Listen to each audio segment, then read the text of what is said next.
नमस्कार। बड़ी खबर बड़ी बहस में स्वागत है आपका। आपके साथ मैं हूं इरम सिद्दीकी। तो कांग्रेस संगठन में जातीय संतुलन साधने की रणनीति अब और तेज हो गई है। पार्टी ने ओबीसी, आदिवासी, एससी और ब्राह्मण वर्ग को प्रतिनिधित्व देकर सामाजिक समावेशन का एक संदेश देने की कोशिश की है।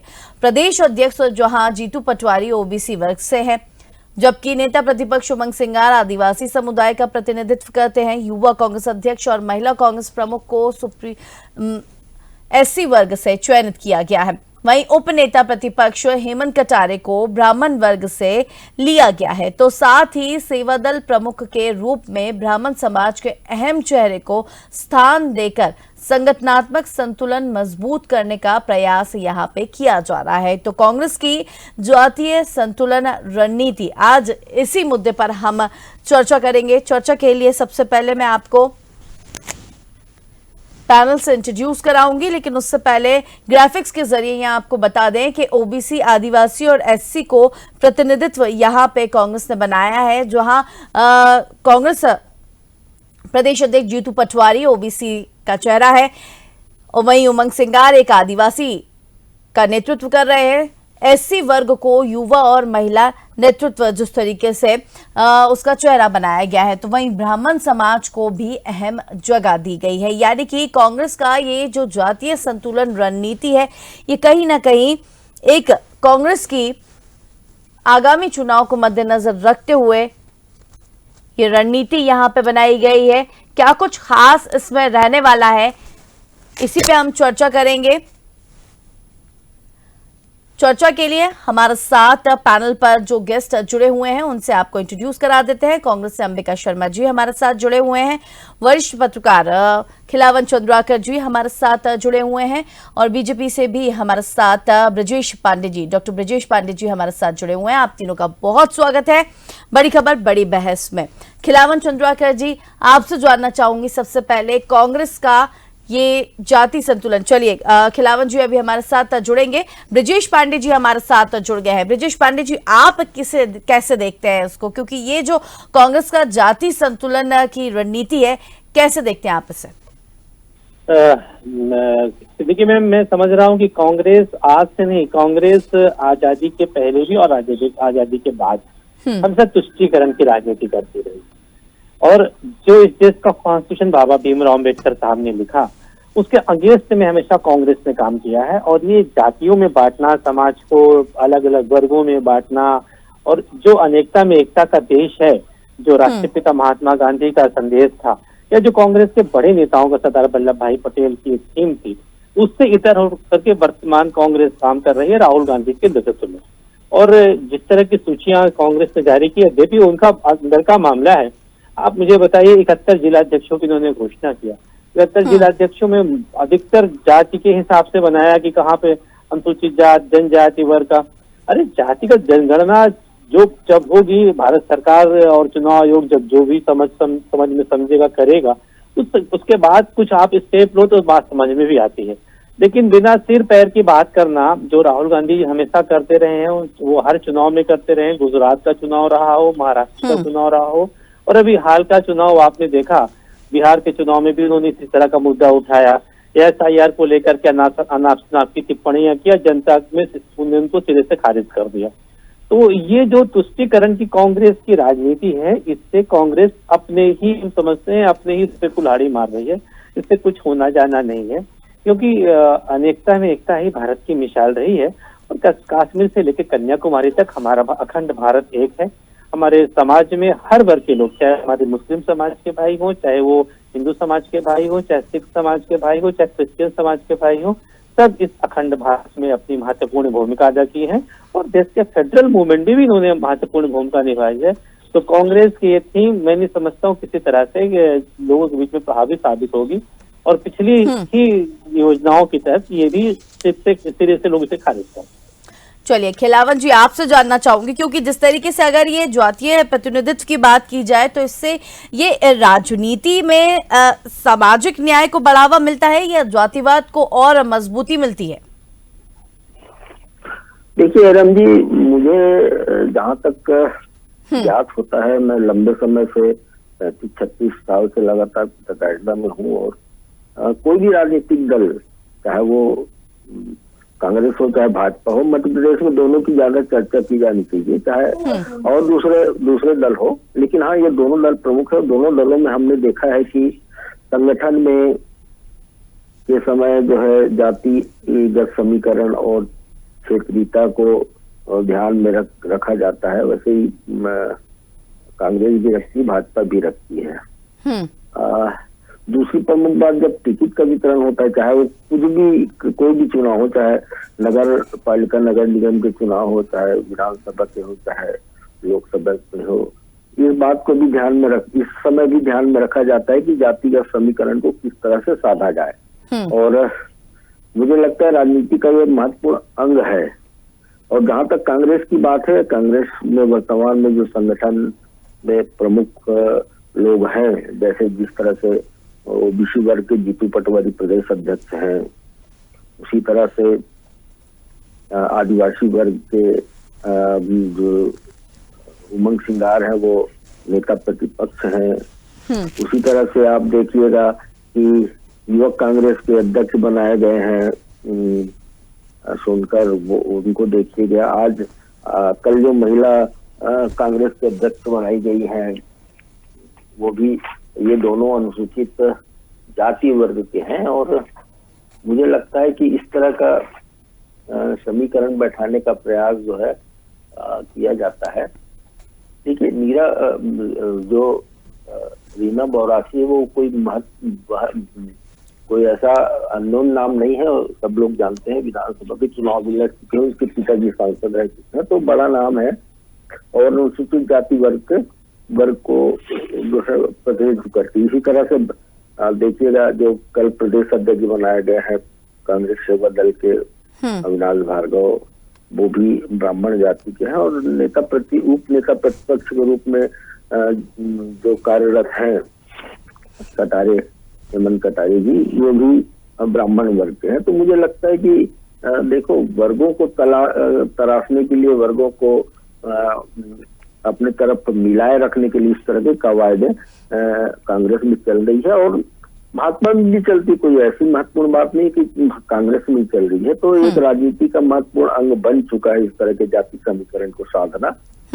और मैं जो बात कहने जा रहा हूँ वो ये है कि देखिए, कांग्रेस में अब जो एक नया पैटर्न चला है कि जो उनका पुराना आदिवासी वोटर थे, आदिवासी वर्ग के वोटर थे, जल जमीन को जो लोग जो लोग जो है उसको लेकर के लगातार अपनी बात कहते रहते हैं, संघर्ष करते रहते हैं, उस वर्ग को साधने के लिए भी कांग्रेस पूरी तरह से कोशिश कर रही है कि जो उनसे दूर छिटके हुए लोग हैं वो वापस उनके तरफ आ जाएं। और इस तरह से वो एक नया जो है, जो कोई भी जनमत है मध्य प्रदेश में, उनको फिर से वापस पुनः स्थापित करने के लिए, प्राप्त करने के लिए इस तरह के प्रयास कवायद किए जाएंगे, ऐसी संभावना है। लेकिन हाँ, राजनीति में, क्योंकि मैं तीसरी बार ये बात कह रहा हूँ कि राजनीति में जातिगत समीकरण को साधना बहुत महत्वपूर्ण होता है किसी भी राजनीतिक दल के लिए, चाहे वो संगठन में हो, चाहे वो राजनीतिक नियुक्तियों में हो, चाहे निगम मंडल की नियुक्तियां होती है सरकार करती है उसमें हो, चाहे वो नगर निगम चुनाव, विधायक हो, सांसद के चुनाव हो, इन सब में जो है इस तरह के कार्य किए जाते हैं। इसी से जुड़ा सवाल अभी मैं आगे करूंगी आपसे खिलावन जी, लेकिन उससे पहले अंबिका जी से भी एक कमेंट ले लेती हूँ। अंबिका जी, क्या कहेंगे आप? निगम जी, अभी हम अपने भारतीय जनता पार्टी के प्रवक्ता जी का प्रवचन सुन रहे थे और बड़ी शिद्दत के साथ सुन रहे थे। उन्होंने कहा तुष्टीकरण करती है कांग्रेस।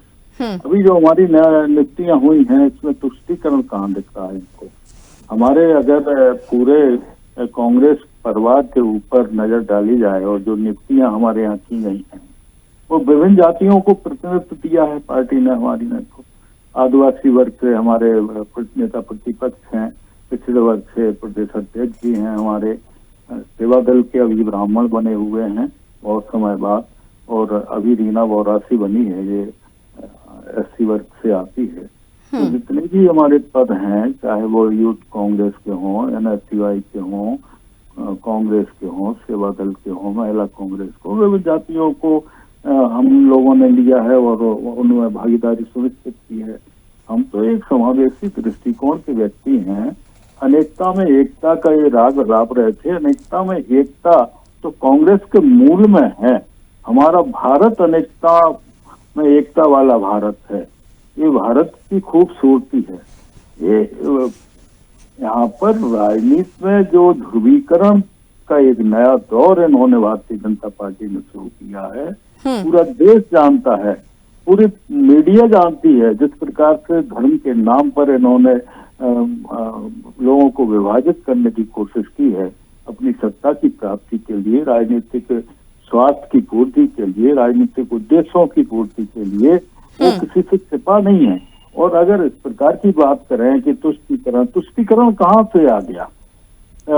एक ब्राह्मण को उन्होंने सेवा दल का अध्यक्ष बना दिया, को उन्होंने महिला कांग्रेस का अध्यक्ष बना दिया, और बड़े लंबे समय तक हमारे जो योगेश यादव जी हैं उन्होंने बड़ी अच्छी तरह से सेवा दल चलाया और काफी समय तक वो रहे। उनके प्रति भी, उनकी सेवाओं के प्रति भी पूरी कृतज्ञता ज्ञापित करते हुए उन्हें भी नई जिम्मेदारी मिल जाएगी। तो ये हमारे यहाँ जब भी कोई एक नया प्रयोग होता है, जब भी कोई कार्यक्रम होता है, जब भी संगठन सृजन की कोई बात आती है, तो इस भारतीय जनता पार्टी के पेट में मरोड़ क्यों होने लगती है, हमारी समझ में नहीं आती है। ठीक है, समझ लेते ना, समझ लेते हैं उन्हीं से। क्या कहेंगे आप? जी सिद्दीकी मैम जी, मैं बड़े विनम्रता से कहना चाहूंगा आपको, आपके सामने, आपके माध्यम से, कि पहले तो कांग्रेस के प्रवक्ता को ये समझना चाहिए, हमारे साथी प्रवक्ता को, कि वक्तव्य में और प्रवचन में अंतर होता है। मैं कोई अभी उस श्रेणी के व्यक्ति नहीं हो गया हूँ कि इतना बड़ा मनीषी पुरुष बन गया हूँ, संत महात्मा ऋषि बन गया हूँ कि मैं कोई प्रवचन दे। मैं अपने पार्टी का वर्जन रख रहा हूँ। दूसरी बात मैं आपसे कहना चाह रहा हूँ कि कांग्रेस पार्टी हमेशा जातिवाद और तुष्टीकरण की राजनीति करती रही है। युवा कांग्रेस के अध्यक्ष लखन कनगोरिया के बेटे ही बनते हैं। उसके बाद बैरवसी जिनको बनाया गया है महिला कांग्रेस के अध्यक्ष, वो पूर्व सांसद प्रेमचंद गुड्डू की बेटी, सब कोई जानते हैं। मैं समझता हूँ जो जातिवाद और परिवारवाद का ये जो इनके यहाँ लेवल लगाया जाता है, ये पूर्णतः मैंने ये इस तरह का है कि जो इससे अलग नहीं हो सकता है। और हम इनके यहाँ कोई संगठन का चुनाव नहीं होता, सब नौटंकी होती है। राहुल गांधी ने प्रयास किया था, और मुझे याद है दीपक बावरिया जब मध्य प्रदेश के प्रभारी हुआ करते थे कमलनाथ जी की सरकार में 2018 में, उन्होंने पूरे प्रदेश के अंदर मंडल सेक्टर की नियुक्ति किया था, और उसको लेकर के उन्होंने अभियान भी छेड़ा था। और ये जितने भी कॉन्सेप्ट हैं उस समय भी थे, जो बातें अब राहुल गांधी और उनकी मंडली के लोग कह रहे हैं कि हम प्रभात फेरी निकालेंगे, श्रमदान करेंगे, गौशाला करेंगे। एक भी कांग्रेस कार्यकर्ता का, कांग्रेस नेता की कहीं भी गौशाला में कोई कंट्रीब्यूशन नहीं है, न उसके संरक्षण में, न गौशाला के संवर्धन। संगठन सृजन का जो कार्यक्रम है कांग्रेस का मजाक बन के रह गया है। मीडिया में, देश के, प्रदेश के मीडिया में ये आए दिन खबर छपती हैं। अध्यक्ष के सामने ही जूतम पैजार की स्थिति निर्मित होती, जीतू पटवारी के सामने, उमंग सिंगार के सामने ही जीतू पटवारी के नारे लगते हैं, उमंग सिंगार हया होने लगता है टीवी में। मैं समझता हूँ कि ये सवा सारा कार्यकाल देख लिया जाए जीतू पटवारी जी का और इनके नेता प्रतिपक्ष का, तो आपको सब पता चल जाएगा इनके यहाँ। और जो 1004 ब्लॉग बनाने की चयन प्रक्रिया चल रही है, इससे भी जब, इस पिटारे से भी जब नाम निकल के सामने आएंगे, तो 100% वो परिवारवाद की रेत चढ़ेंगे, और उसका किसी न किसी राजनेता पुत्रों से, राजनेता परिवारों से ही ताल्लुकात रहेगा। तो ये जातिगत जनगणना की बात करने वाली कांग्रेस और उनके आका को समझना चाहिए कि ये देश गंगा जमुनी संस्कृति पे चलता था, चलता है, चलता रहेगा। और ये जो जातिवाद की राजनीति की बात करते हैं, 100% ये तुष्टीकरण की बात करते हैं। और मैं तो कांग्रेस को कहूंगा, कांग्रेस देश को तोड़ने का काम कर रही है, बार बार मैं कहूंगा। और पर उपदेश कुशल बहुत दे रहे, उपदेश से बहुत लंबे चौड़े दे दिया हमारे कांग्रेस के प्रवक्ता मित्र ने। लेकिन इनसे ईमानदारी से पूछिए, क्या कभी हमारे काबिल मित्र को, अंबिका शर्मा को जी को प्रदेश कांग्रेस का अध्यक्ष बनाया जाएगा? नहीं बनाया जाएगा। उसमें भी देखा जाएगा कौन राहुल गांधी के कोटरी का आदमी है, कौन 10 जनपद का नजदीकी है। उसी को आपकी बात का जवाब ले ही लेती हूँ ना। अंबिका जी क्या कहेंगे आप इस पर? फिर खिलावन जी आपकी तरफ रुख करूंगे। तो जी ये परिवारवाद की बात कर रहे थे भैया, हम इनसे निवेदन करना चाहते हैं कि एमपीसीए का अध्यक्ष कौन है मध्य प्रदेश का? महाहरिवंश सिंधिया जी है। क्या बहुत बड़े प्लेयर हैं, क्रिकेट का बहुत जबरदस्त अनुभव है, ये परिवारवाद नहीं है तो क्या है? विश्वास सारंग जी कौन है? माननीय कैलाश सारंग के बेटे हैं। ये परिवारवाद नहीं है तो क्या है? निर्मला भूरिया कौन है? दिलीप सिंह भूरिया जी की बेटी है। ये परिवारवाद नहीं है तो क्या है? आप 100 बिल्ली खा के 100 चूहे खा के बिल्ली हज को चली, ये तो भारतीय जनता पार्टी को नहीं करना चाहिए, ना ही इस प्रकार की बात करना चाहिए। परिवारवाद से आप मुक्त हो ही नहीं। जैसा कौन है? अमित शाह के बेटे। ये परिवारवाद तो आपने चलाया है, परिवारवाद से ग्रस्त तो आप हैं। और हमारे यहाँ तो निर्वाचन होता है, पब्लिक उनको चुनती है, पब्लिक जिसको चुनती है वो परिवार का हो या किसी का, परिवारवाद की बातें नहीं करना चाहिए आपको। अब तो जो श्रेष्ठ है वो आगे आएगा, जिसको पब्लिक चाहेगी वो आगे आ जाएगा। इसमें प्रेमचंद गुड्डू जी कहाँ से आ गए? प्रेमचंद गुड्डू ने तो कांग्रेस के खिलाफ चुनाव लड़ा था। प्रेमचंद गुड्डू जी तो निर्दलीय चुनाव लड़े थे, आपको याद होगा।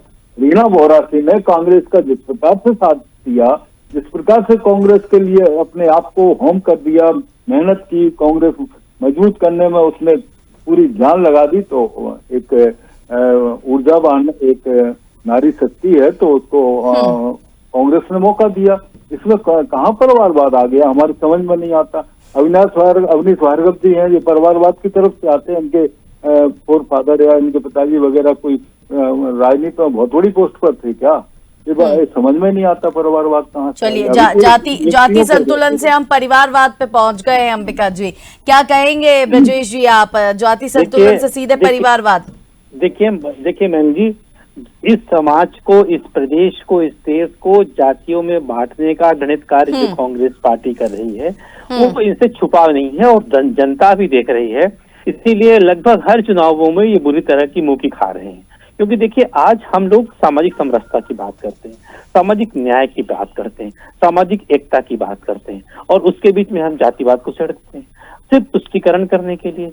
मुझे समझ में एक बात ये नहीं आ रही है कि जब देश की आजादी की लड़ाई लड़ी गई तो मौलाना अब्दुल कलाम आजाद से लेके अब्दुल कादिर साहब तक ने बड़ी अग्रणी भूमिका निभाई थी।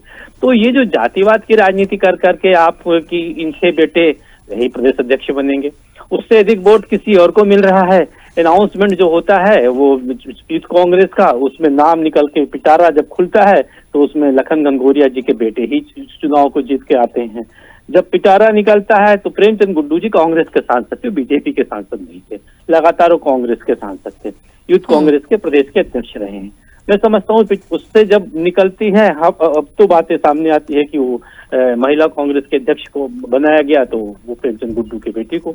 तो आप कितना भी ये नौटंकी कर लो, लोग भी समझ रहे हैं। और कार्यकर्ता, आम कार्यकर्ता कांग्रेस का जो ग्रास रूट का कार्यकर्ता है, वो कभी कभार हम लोगों से किसी पार्टी और उसमें मुलाकात हो जाती है सम्मेलन में, तो वो लोग कहते हैं कि साहब कुछ नहीं है, सब दिखावे की बात है, सब पहले से तय है, each and everything is decided कि किसको अध्यक्ष बनाना है, किसको जनरल सेक्रेटरी बनाना है।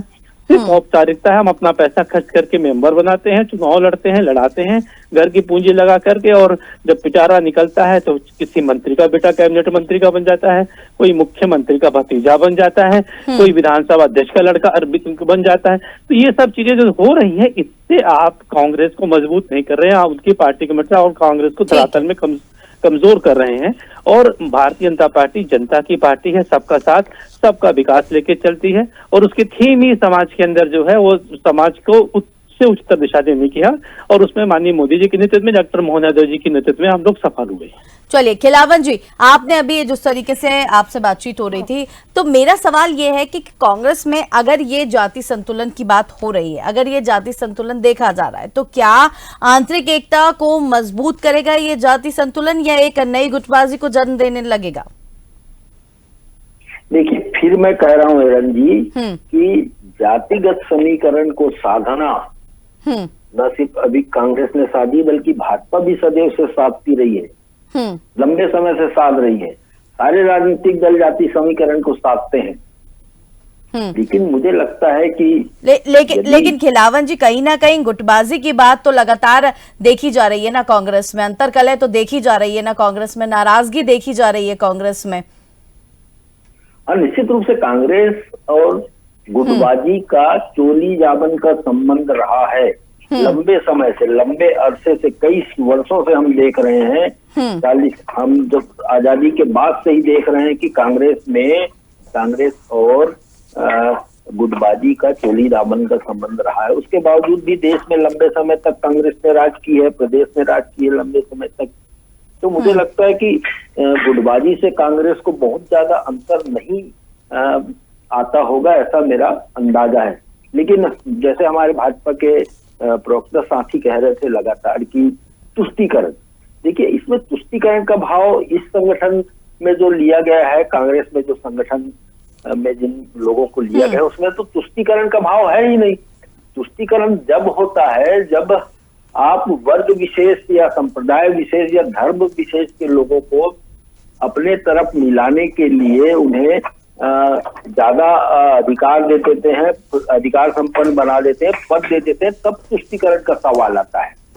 इसमें तुष्टीकरण का कोई सवाल ही नहीं है। किसी मुस्लिम को बनाया नहीं गया अभी तक कोई पदाधिकारी। तीसरी महत्वपूर्ण बात मैं बता रहा हूँ कि परिवारवाद की बातें भी हो रही थी, दोनों प्रवक्ता साथी उस पर कर रहे थे चर्चा। देखिए परिवारवाद कोई कांग्रेस में ही नहीं है, भाजपा में भी बहुत ज्यादा परिवारवाद है। आप प्रदेश अध्यक्ष हेमंत खंडेलवाल को देखिए, उनके पिता मुन्नी खंडेलवाल 3 बार लगातार सांसद रहे हैं बैतूल के। तो मुझे लगता है कि सांसद के पुत्र को, विधायक पुत्र को प्रदेश अध्यक्ष बना देना भी जो है वो परिवारवाद का उदाहरण है। आज बिहार में मंत्रिमंडल में देखिए आप, जीतन मांझी के लड़के को बनाया गया मंत्री। उपेंद्र कुशवाहा जिसका लड़का विधायक भी नहीं है, विधान परिषद में भी नहीं है, उसको मंत्री बनाया गया।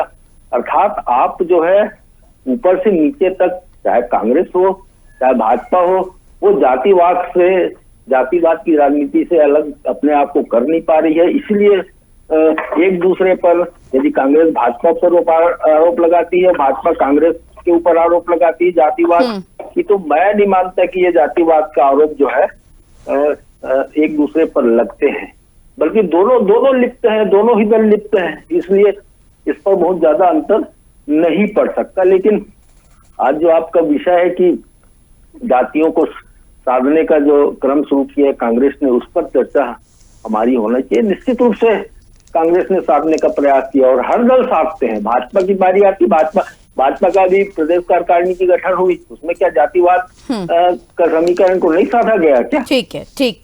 क्या बैकवर्ड क्लास को, क्या ब्राह्मण को, क्या अनुसूचित जाति को, जनजाति को प्रदेश तो नहीं दिया गया क्या वहां? तो क्या इसको जातिगत समीकरण का हम या जाति को साधने का उदाहरण के रूप में प्रस्तुत करें? नहीं किया जा सकता, क्योंकि हर दल एक ही थैली के चट्टे बट्टे हैं, चाहे परिवारवाद को लेकर के हो चाहे जातिवाद को लेकर के हो। जी चलिए, बहुत शुक्रिया खिलावन जी आपका हमारे साथ जुड़ने के लिए। ब्रजेश जी आपका भी बहुत शुक्रिया, अंबिका जी आपका भी बहुत शुक्रिया हमारे साथ इस चर्चा में जुड़ने के लिए। तो कांग्रेस संगठन में जातीय संतुलन साधने की रणनीति अब तेज हो गई है। पार्टी ने ओबीसी, आदिवासी, एससी और ब्राह्मण वर्ग को प्रतिनिधित्व देकर सामाजिक समावेशन का संदेश देने की कोशिश की है। बड़ी खबर, बड़ी बहस में आज इसी मुद्दे पर चर्चा रही। चर्चा के लिए पैनल का बहुत शुक्रिया। आप देखते रहिए डीएनए न्यूज। नमस्कार।